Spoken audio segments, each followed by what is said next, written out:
All right, well, we've got a special guest on the line with us, and Doug wants to do the intro. I would love to do the introduction. We've got Stephen Aaron Gray on the line. He's a leading libertarian spokesman, activist, and author of Ant Farm, a novel about what's bugging society. And I'll tell you what, Ebola is bugging society now.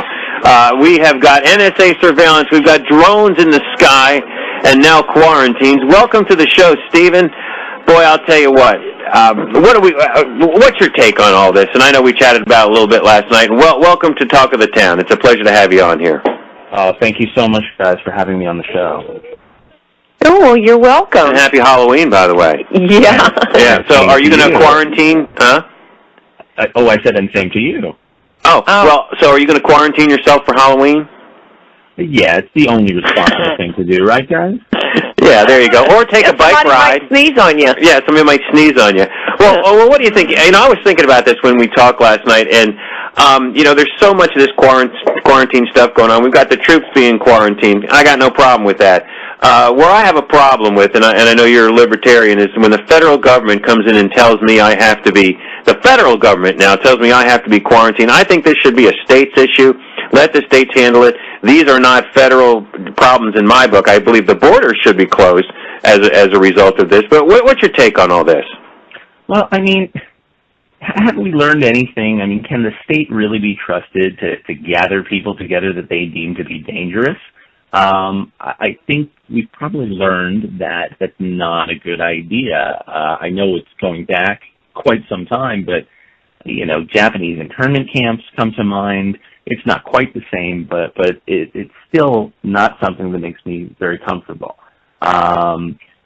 Certainly, it's better as a states issue, but even, on a lower level, I think this is an individual choice level, and responsible people can figure out what to do. Responsible business owners can figure out who they want coming in and not coming into their establishments. So I really think that the federal government's out of control on this one, as they are. Well, now, wait a minute. Now, I understand that there was a chapel that you can go and get married at, but only if you're gay, right? What? Yeah. What's that got to do with Ebola? Well, what I'm talking about is the unfairness. It's okay for them to do this, but it's not okay for us to do that. In other words, we're talking about rights. I don't know. I know you're talking about Ebola. Oh, I see your connection here. I'm just saying, it's what's good for the goose is good for the gander either way, really and truly, when you get right down to it. At least that's how it should be. Listen, I don't think that the federal government should have anything to do with the marriage of anybody. These are choices between consenting individuals, and it doesn't matter what your sexual orientation is. You should be able to do what you want, and I don't see why the federal government's involved at all. Okay, so when you talk about the federal government sticking their nose into somebody's business, now, if it's of national concern, like a disease like Ebola, it's one thing. But if it's on a personal level, you're right, they do go too far. They do, and I think they even go too far when it's something that is of so-called national concern, because really that can sometimes be a subjective thing. What is, quote unquote, of national concern? Some people say it's Ebola, some people say it's national security, some people say it's marriage, right? Some people say that it is a national concern when it comes to marriage, because you can't redefine that. It affects everybody in the country, everybody in the world. So it's a scary thing, again, to me, to get the federal government involved in most things in life.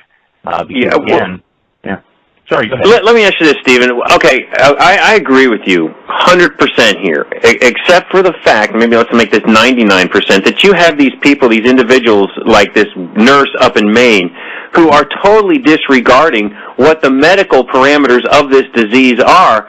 How do we handle that and balance that with what the state government should be doing here? I mean, this woman is out, doing whatever she wants to do. You have the doctor in New York who went on the subway and went bowling and then went to restaurants.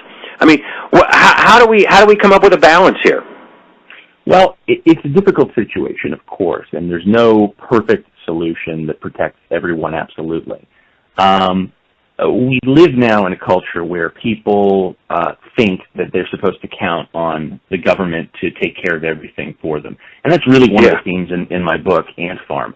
In it, the characters, the ants, start off in this culture where there's a free society, and they're more self-reliant to take care of themselves and to create sort of institutions that, that they voluntarily agree to. And with time, the state sort of takes over, and they become more and more reliant on the state to protect them. And I feel like in the real world, that's where we are today.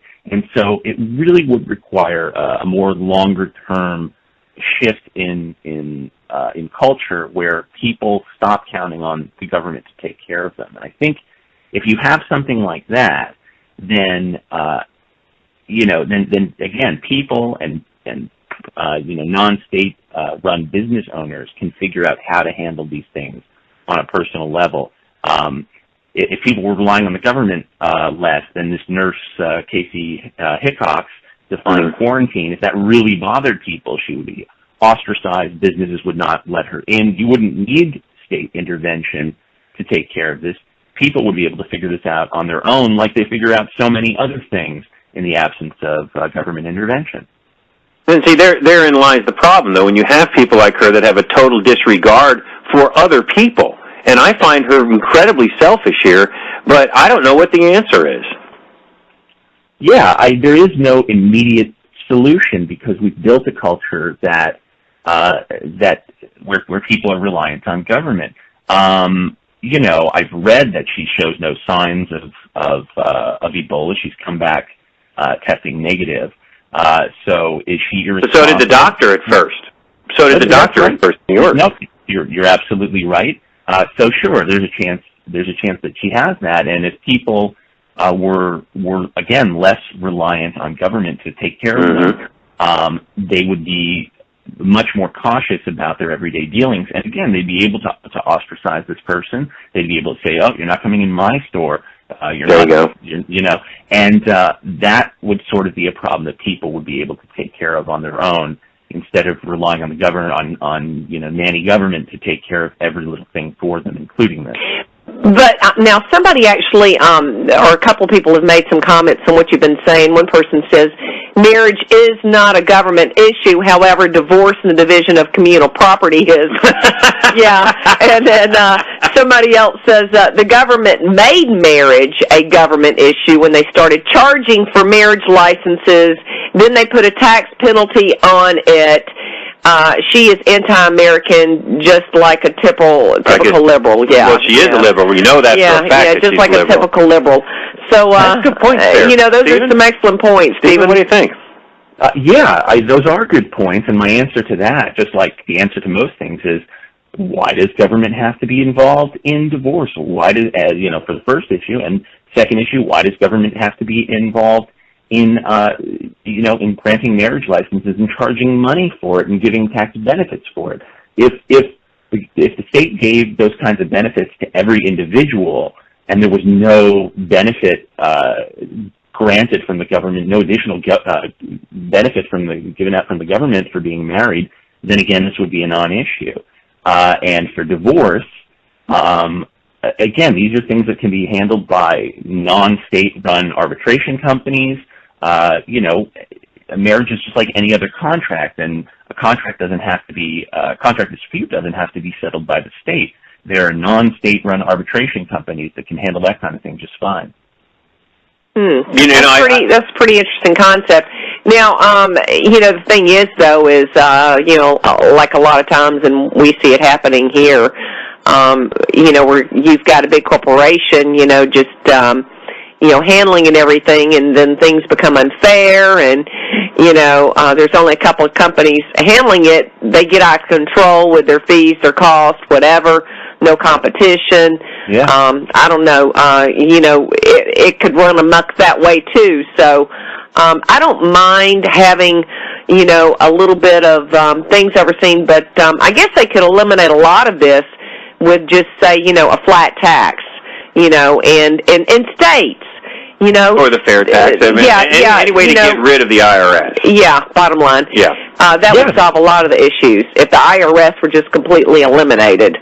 You're absolutely right. Listen, I'm always a fan of taxes being less and less and less. And to me, the only real fair or flat tax is 0%. You know, and then there you go. You know, and what about this idea? What about the idea of state agencies having to compete just like anybody else in the marketplace? I agree with you there. You know, instead of saying, okay, everybody, you have to pay us or you're going to jail, they had to say, okay, well, we're going to open this feature up to competition, let other people compete in the same way, and if you pay us to do it, we'll do it. And if you like the way somebody else does it better, pay them. I think that's or move. Move, yeah. You know, I like the idea of being able to just move. If you don't like the way the state's running things, you move. Stephen, hold on. We're going to the break. We'll be right back with Stephen Aaron Gray. The book is The Ant Farm. I love this kind of talk. We'll be right back. Stay with us, folks. Welcome back to Talk of the Town, everybody. I'm Doug with Renee. It's 8:51 in the morning. It is October 31st, 2014. Where would Halloween be without playing those last two songs? And there's so many good ones out there. There are. We get to all of them. Spooky was requested a couple of times. We won't be able to get to that. That's a great song. It's a great song. But anyway, let's go straight back to the Talk of the Town Hall. And we've got Stephen Aaron Gray on. He's a leading libertarian spokesman, activist, and author of Ant Farm, a novel about what's bugging society. Now, Renee, here, listen up. This is something that I bet you didn't know. Now, Stephen, thanks for coming on the show today. And thank you guys. I got to say, listen to this. Stephen is also an internationally acclaimed DJ who goes under the stage name Freaky Flow. Cool. Now, Stephen, you've traveled all over the world as a DJ, and has this not shown you that our system of government is the best type of government in the world, and we don't have, the government doesn't control everything we do, although they're trying? Haven't your travels around the world shown you what a great system we have? Well, it used to be better. It's getting worse. Our freedoms are certainly being stripped from us. So in my travels, I did get to see systems that are based on the U.S. system that aren't quite as intrusive. When I played in Hong Kong several years ago, things are pretty good there, and it's because it's a relatively free market as far as economic restrictions go. So the way the state used to run things in the U.S. used to be quite good, but if you look at the recent economic freedom indexes that have been released, it's getting further and further down the list with time, and it doesn't have to be that way. That trend can be reversed if people band together and demand it. And I think, go ahead, Renee. Okay, now you said that you're a libertarian, correct? Well, I think you guys said that. I don't tend to call myself a libertarian, only because different people have different definitions of the word. Yes, they do. That's why I say I'm a conservatarian. Fair enough. Yeah, I like to say that I'm pro-liberty on, I think, almost every issue. Okay, all right. It's like saying I'm a beeritarian. Well, you are. Yeah. But let's talk a little more. So what do you think? Is Ebola, is this becoming like 9/11? I see this as just another way of big government getting out of control and taking part of our lives. I absolutely agree with you. Generally, they like to use any excuse to do that, and this is a new one for them. Of course, Ebola can be scary and it can be dangerous, but let's look at the reality of it. I think there have only been 9 infections in the U.S. I think probably literally more people died yesterday from slipping in the shower. So, of course, you want to be cautious about it, but I just feel like the state, in addition to trying to further entrench themselves in all of our lives, the really mind-blowing part is the way that the border is trying to enforce it. It's just completely ineffective. I'm right now on sort of a mini book and music tour in Canada for the next few days, and when I entered Canada, I remember thinking, is this serious? The protection was the customs just asked me, have you come into contact with anyone who might have Ebola? And I'm thinking, seriously, this is your way of protecting us, asking a question that anyone can just lie to? Yeah. But that's the point, is that what can they do? There's no real way for a state to protect people from this, and quarantines only continue to violate people's rights. The real way to protect yourself from it is every individual gets to make their own decision about these things. You're the one that has the most to lose. Yeah, but you know what? Then you know, the thing is, though, is I don't want to have to worry about going to the grocery store with a mask on. You know, I don't want to have to worry about going into a nightclub. You know, of fear I might catch something from somebody sneezing on me. You know, that might, I might end up in the hospital. And so it's a tough balance. I mean, really and truly. But I'll say that right now, you have to do that anyway because they're not doing a good job regardless. All they're doing is giving you a false sense of security. That's true. Like they do at the airport every day when you go through TSA checkpoints. People think that, we're being protected. It's such a joke. There's no way for such a giant organization to try to control 300 million plus people. It's just impossible. Central planning doesn't work, I think we've learned with time. And individuals and business owners make decisions that are far better because they're more immediately affected by these things. Individualism works. That's the bottom line. Well, look, Stephen, before we let you go, I want you to pump your book a little bit. Tell us how people can get a hold of it. Yeah, absolutely. So the book, as you were saying, is called Ant Farm, a novel about what's bugging society. And I actually have a website set up, just antfarmbook.com. People can go there, actually, get the first 4 chapters completely for free. I like to give away free stuff a lot. So that way they can read the first 4 chapters. If they like it, they buy it. If they don't worry about it. But it is on Amazon, and it's available at most book retailers as well. Well, we certainly appreciate you coming on Talk of the Town today. Yeah, and, it gives us some food, some food for thought there. Yeah. All righty. Thank you so much, sir. You have a wonderful day. Yep. You guys as well. Thank you again. You're very welcome. It's Stephen R. Aaron Gray. So, I don't know. See, there's no easy answer here.